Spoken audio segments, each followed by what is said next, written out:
Learning. മിസ്സിന്റെ പേര് അനുശ്രീ എന്നാണ്.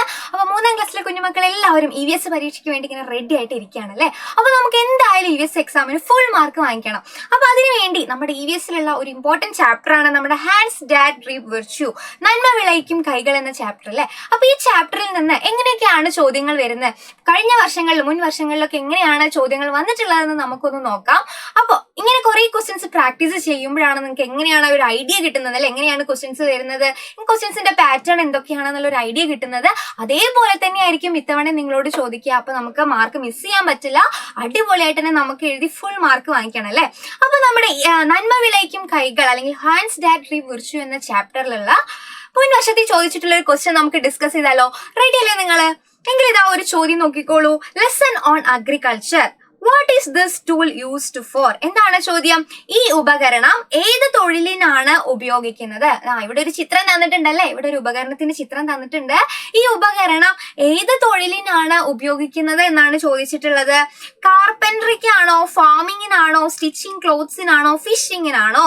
അതായത് മരപ്പണിക്കാണോ, കൃഷി ചെയ്യാനാണോ, തയ്യൽ പണിക്കാണോ, അതോ മത്സ്യബന്ധനത്തിനാണോ? ഇതിൽ ഏത് തൊഴിലിനാണ് നമ്മൾ ഈ ഒരു ഉപകരണം ഉപയോഗിക്കുന്നത് എന്നാണ് ചോദിച്ചിട്ടുള്ളത്. ഇതെന്താണ് ഉപകരണം എന്ന് നിങ്ങൾക്ക് മനസ്സിലായോ?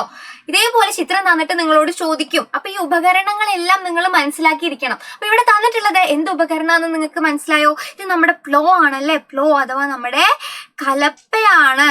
പ്ലോ അഥവാ നമ്മുടെ കലപ്പയാണ് ഇവിടെ തന്നിട്ടുള്ളത്. അപ്പൊ അത് നമ്മൾ എന്തിനു വേണ്ടിയിട്ട് ഉപയോഗിക്കുന്നത്? കാർപ്പൻട്രിക്കാണോ, ഫാമിങ്ങിനാണോ, സ്റ്റിച്ചിങ് ക്ലോത്ത്സിനാണോ, അതോ ഫിഷിങ്ങിനാണോ? എന്തിനാണ് നമ്മളിവിടെ ഉപയോഗിക്കുന്നത്? യെസ്, നമ്മുടെ ഫാമിങ്, നമ്മൾ കൃഷിക്ക് വേണ്ടിയിട്ടാണല്ലേ. യെസ്, നമ്മുടെ നിലം ഉഴുതുമറിക്കാൻ വേണ്ടി, കൃഷി ചെയ്യാൻ വേണ്ടിയിട്ടാണ് നമ്മൾ എന്ത് ഉപയോഗിക്കുന്നത്? ഈ ഉപകരണം അഥവാ നമ്മുടെ പ്ലോ, നമ്മുടെ കലപ്പ നമ്മൾ ഉപയോഗിക്കുന്നത്. അപ്പൊ എന്താണ് നമ്മുടെ ആൻസർ? കൃഷി ചെയ്യാനാണ് കേട്ടോ. കൃഷിയാണ് നമ്മുടെ ആൻസർ. അപ്പൊ കലപ്പ നമ്മൾ ഉപയോഗിക്കുന്നത് എന്തിനാണ്? കൃഷി ചെയ്യാനാണ്. അപ്പൊ ഇതേപോലെ ചിത്രം കണ്ടിട്ട് ഏത് തൊഴിലിനാണ് ഐഡന്റിഫൈ ചെയ്യാനുണ്ടാവും. അപ്പൊ ആ ഒരു കാര്യം കൃത്യമായിട്ട് പഠിച്ചു വെക്കുക. സെറ്റ് അല്ലേ? ക്ലിയർ അല്ലേ? എങ്കിൽ ഇത് അടുത്തൊരു ചോദ്യം നോക്കിക്കേ. Clothes reach our hands as a result of the hard work of many people. വസ്ത്രം നിങ്ങളുടെ കയ്യിൽ എത്തുന്നത് നിരവധി ആളുകളുടെ ശ്രമഫലമായിട്ടാണ്. വസ്ത്രം അങ്ങനെ നമ്മുടെ കയ്യിൽ കിട്ടുകയാണോ ചെയ്യുന്നത്? അല്ല, ഒരുപാട് ആളുകളുടെ, ഒരുപാട് തൊഴിൽ മേഖലകളിലൂടെ കടന്നു പോയിട്ടാണ് വസ്ത്രം നമ്മുടെ കയ്യിൽ എത്തുന്നത് അല്ലെ. നമ്മളെല്ലാവരും കളറായിട്ട് അടിപൊളിയായിട്ട് ഡ്രസ്സൊക്കെ ഇട്ട് നടക്കാറുണ്ട്. അപ്പൊ ഈ ഡ്രസ്സ് എങ്ങനെയാണ് നമുക്ക് കിട്ടുന്നതെന്ന് നിങ്ങൾ ആലോചിച്ചിട്ടുണ്ടോ? നമുക്ക് നേരെ ഇങ്ങോട്ട് ഡ്രസ്സ് കിട്ടാണോ? അല്ല, ഒരുപാട് തൊഴിൽ മേഖലകളിലൂടെ പോയിട്ടാണ് ഈ വസ്ത്രം അവസാനം നമ്മുടെ കയ്യിൽ എത്തുന്നത് അല്ലെ. ചോദ്യം എന്താ നോക്കിക്കേ. Cloth making involves many stages from the cultivation of cotton to reaching the textile shops for sale.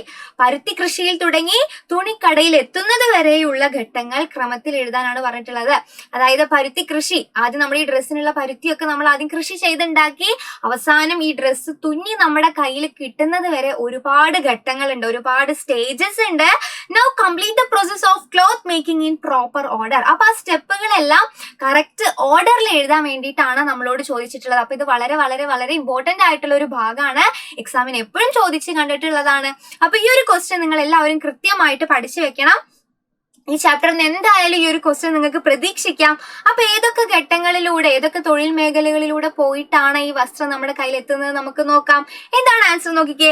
Dress എങ്ങനെയാണ്? ആദ്യം ഫസ്റ്റ് സ്റ്റെപ്പ് എന്താണ്? കോട്ടൺ കൾട്ടിവേഷൻ അല്ലെ. കോട്ടൺ കൾട്ടിവേഷൻ അഥവാ പരുത്തി കൃഷി. ആദ്യം കൃഷി ചെയ്യാണ് ചെയ്യുന്നത്. കോട്ടൺ അല്ലെങ്കിൽ നമ്മുടെ പരുത്തി നമ്മൾ കൃഷി ചെയ്യാണ് ഫസ്റ്റ് സ്റ്റെപ്പായിട്ട് ചെയ്യുന്നത്. ഫസ്റ്റ് തൊഴിൽ മേഖല ഏതാണ്? അവിടെ കുറെ ആളുകൾ പണിയെടുക്കുന്നുണ്ടാവില്ലേ. കോട്ടൺ കൾട്ടിവേഷൻ, പരുത്തി കൃഷിയിൽ ഒരുപാട് ആളുകൾ പണിയെടുക്കുന്നുണ്ടാവും. അപ്പൊ അങ്ങനെ നമ്മുടെ കോട്ടൺ കൾട്ടിവേറ്റ് ചെയ്തു. രണ്ടാമത്തെ സ്റ്റെപ്പ് എന്താ? കളക്ടിങ് കോട്ടൺ, പഞ്ഞി ശേഖരിക്കൽ. കൃഷി ചെയ്ത പഞ്ഞിയൊക്കെ ശേഖരിക്കും. അതിനും കുറെ ആളുകളുണ്ട്, അവിടെ പണിയെടുക്കുന്ന കുറെ ആളുകൾ ഉണ്ടായിരിക്കും. അപ്പൊ അവരെന്ത് ചെയ്യും? ഈ കളക്ടിങ് കോട്ടൺ, പഞ്ഞി ശേഖരിക്കും. അടുത്ത സ്റ്റെപ്പ് എന്താണ്? സ്പിന്നിങ് കോട്ടൺ, പഞ്ഞി നൂലാക്കൽ. ആ പഞ്ഞി അങ്ങനെ നമുക്ക് ഡ്രസ്സ് ഉണ്ടാക്കാൻ പറ്റുമോ? ഇല്ല, പഞ്ഞിനെ എന്താക്കി മാറ്റണം? നൂലാക്കി മാറ്റണം. അതിന് വേറെ കുറെ ആളുകൾ ഉണ്ടാവും. ഇനി പഞ്ഞി നൂലാക്കിയതിന് ശേഷം അടുത്ത എന്താണ്? മിക്സിംഗ് ഡൈസ്, ചായ മുക്കല്ലേ. കളറ്, നല്ല കളറ് കൊടുക്കണ്ടേ? നമ്മളെല്ലാം നല്ല കളറൊക്കെ നോക്കിയിട്ടല്ലേ ഡ്രസ്സ് എടുക്കാറ്. അപ്പൊ ഡ്രസ്സിന് നല്ല കളർ കിട്ടാൻ വേണ്ടി അത് ചായ മുക്കലാണ് അടുത്ത സ്റ്റെപ്പ്. അതിന് വേറെ ആളുകൾ ഉണ്ടായിരിക്കും. അടുത്ത വീവിങ് ക്ലോത്ത്, വസ്ത്രം നെയ്യൽ. നൂല് പോലെ കിട്ടിയാൽ മതിയോ ഡ്രസ്സ്, അതിങ്ങനെ നെയ്ത് തുണി പോലെ ആക്കണം അല്ലേ. അപ്പൊ അതിന് വസ്ത്രം നെയ്യൽ, വീവിങ് ക്ലോത്ത്, അത് വേറൊരു തൊഴിൽ മേഖലയാണ്. അതിലും കുറെ ആളുകളുണ്ട്. അത് കഴിഞ്ഞിട്ട് വരുന്നതാണ് ടെക്സ്റ്റൈൽ ബിസിനസ് അഥവാ തുണി കച്ചവടം.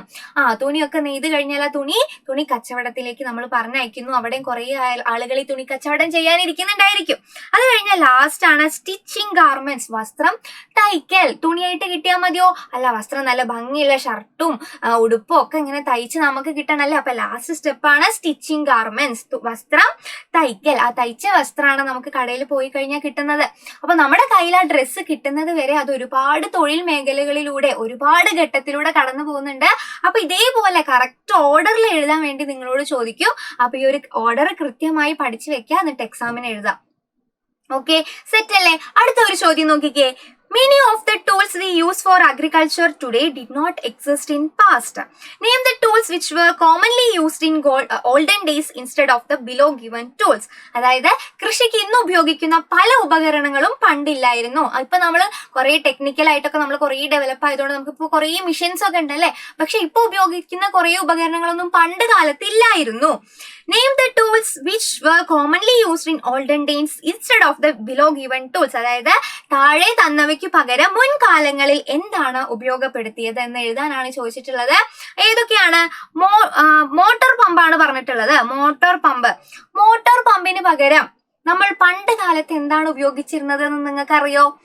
നമ്മുടെ ടെക്സ്റ്റ് ബുക്കിൽ അതിന്റെ ചിത്രമൊക്കെ തന്നിട്ടുണ്ടായിരുന്നു. മിസ് ഇവിടെ ചിത്രം കാണിച്ചു തരാം. ഇതാണ് നമ്മുടെ ചിത്രം. അപ്പൊ നോക്കിക്കേ, എന്താണിത്? നമ്മള് മോട്ടോർ പമ്പിന് പകരം പണ്ട് കാലത്ത് ഉപയോഗിച്ചിരുന്ന ആളാണ്. എന്താണ് ഇയാളുടെ പേര്? എന്താണെന്ന് പറഞ്ഞെല്ലാവരും? യെസ്, എന്താണ്? ഇതാണ് നമ്മുടെ തേവുകൊട്ട എന്ന് പറയുന്നത് അല്ലെ. എന്താണ് നമ്മുടെ തേവുകൊട്ട? മനസ്സിലായോ? തേവുകൊട്ടയാണ് പണ്ട് കാലത്ത് നമ്മുടെ മോട്ടോർ പമ്പിന് പകരം വെള്ളം അടിക്കാൻ വേണ്ടി നമ്മൾ ഉപയോഗിച്ചിരുന്ന എന്താണ്? നമ്മുടെ തേവുകൊട്ടയാണ്. ഇനി അടുത്ത് എന്താണ്? ട്രാക്ടർ അല്ലെ. ട്രാക്ടറിന് പകരം പണ്ട് നിലം ഇങ്ങനെ ഉഴുതുമറിക്കാൻ വേണ്ടി, കൃഷി ചെയ്യുന്ന നിലം ഉഴുതുമറിക്കാൻ വേണ്ടി ട്രാക്ടറാണ് ഇപ്പൊ നമ്മൾ ഉപയോഗിക്കുന്നത്. പണ്ട് കാലത്ത് നമ്മൾ എന്താണ് ഉപയോഗിച്ചിരുന്നത്? ഇതവിടെ മിസ് പിക്ചർ തന്നിട്ടുണ്ട്, ചിത്രം തന്നിട്ടുണ്ട്. ഇതെന്താണ്? യെസ്, നമ്മുടെ കലപ്പയാണല്ലേ. കലപ്പ അല്ലെങ്കിൽ നമ്മുടെ പ്ലോ എന്ന് നമ്മൾ പറയും. പ്ലോ അല്ലെങ്കിൽ നമ്മുടെ കലപ്പയാണ് നമ്മൾ പണ്ട് കാലത്ത് ഉപയോഗിച്ചിരുന്നത്. അപ്പൊ ഇതേപോലെ പരീക്ഷയ്ക്ക് ചോദിക്കും, പണ്ട് കാലത്ത് ഉപയോഗിച്ചിരുന്ന ഉപകരണങ്ങൾ ഏതാണ്? മോട്ടോർ പമ്പിന് പകരമാണെങ്കിൽ തേവുകൊട്ടയാണ് ഉപയോഗിച്ചിരുന്നത്. ട്രാക്ടറിന് പകരമാണെങ്കിൽ പ്ലോ, കലപ്പയാണ് നമ്മൾ ഉപയോഗിച്ചിരുന്നത് എന്നുള്ള കാര്യമൊക്കെ ചോദിക്കും. അപ്പൊ ഈ കാര്യങ്ങളൊക്കെ എന്ത് ചെയ്യുക? എല്ലാവരും കൃത്യമായി മനസ്സിലാക്കി വെക്കുക. ചിത്രം കണ്ടു കഴിഞ്ഞാൽ തിരിച്ചറിയാൻ വേണ്ടി നിങ്ങൾക്ക് അറിയണം. അപ്പൊ ഇങ്ങനെയുള്ള ചോദ്യങ്ങളാണ് ഈ ഒരു പാഠഭാഗത്ത് നിന്ന് വരുന്നത്. അപ്പൊ ഈ ഒരു പാഠഭാഗം നന്നായിട്ട് പഠിക്കുക. ഈ ക്വസ്റ്റ്യൻസ് ഒക്കെ നന്നായി ചെയ്ത് പ്രാക്ടീസ് ചെയ്യുക. എക്സാം എല്ലാവരും എന്ത് ചെയ്യുക? അടിപൊളിയായിട്ട് തന്നെ എഴുതി ഫുൾ മാർക്ക് വാങ്ങിക്കുക. മിസ്സിന്റെ എല്ലാ കുട്ടികൾക്കും ഓൾ ദ ബെസ്റ്റ്.